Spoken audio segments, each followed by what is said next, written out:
Buenas tardes. Mi tema principal es la transgresión de los derechos humanos en México.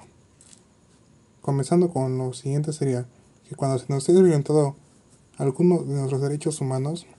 la recomendación ante la CNDH, que es la Comisión Nacional de los Derechos Humanos, sería hacer un escrito de queja que solo podrán presentarse dentro de un plazo de un año, a partir de que se hubiera iniciado la ejecución de los derechos que se estimen violatorios, o de que el quejoso hubiese tenido conocimiento de los mismos, salvo en casos excepcionales y tratándose de infracciones graves a los derechos humanos. Pero muchas de las veces la mala desinformación en la gente hace que las personas no quieran acudir o declarar sus violaciones a sus derechos humanos, o piensan que no se va a dar atención en su caso, pero que en ese tipo de organizaciones es un hecho que sí se va a dar atención a cualquier persona. Y viendo claro lo que hace la CNDH, tenemos unos ejemplos, que sería que la Comisión de los Derechos Humanos emitió la recomendación al director general del Instituto de Seguridad y Servicios Sociales de los Trabajadores del Estado, que sería Pedro Centeno Santaella, por dos casos en que se negó a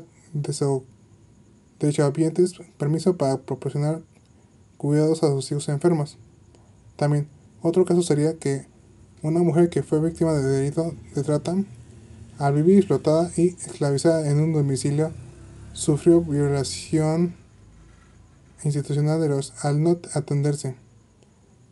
También, en su denuncia,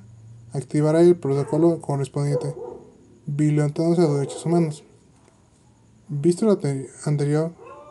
podemos decir que también que la quebrantación de los derechos humanos en México es muy evidente, y por eso la CNDH, que es el organismo público autónomo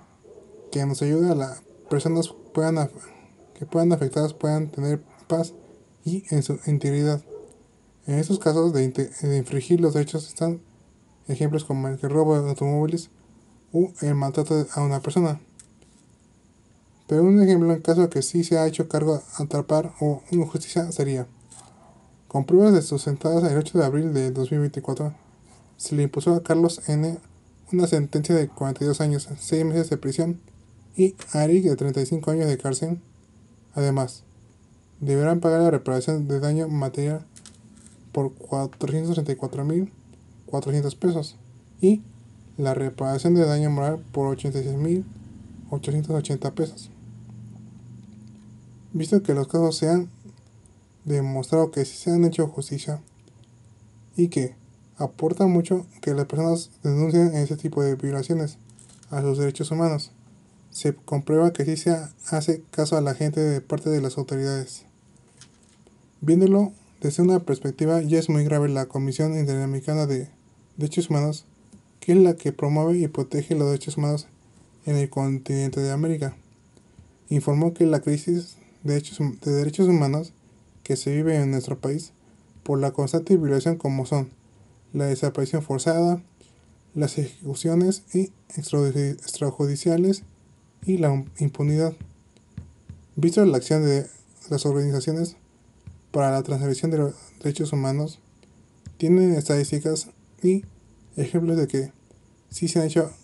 accionar las autoridades para cumplir con su deber de hacer lo justo a las personas que fueron agredidas, pero hay casos en los que no se han beneficiado todo el mundo.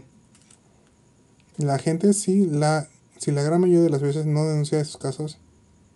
y porque no se puede hacer estadísticas en real, ya que las estadísticas que se cuentan, que son muy pocos casos de violentación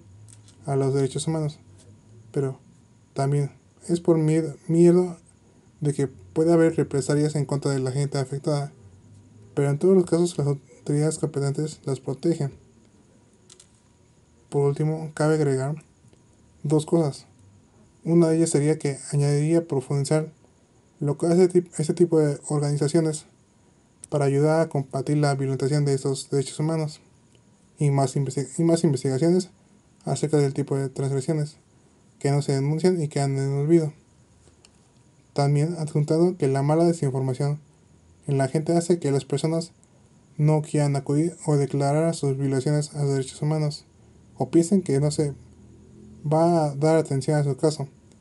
Pero con este tipo de organizaciones es un hecho que sí se va a dar atención a cualquier persona que sufra de sus derechos humanos.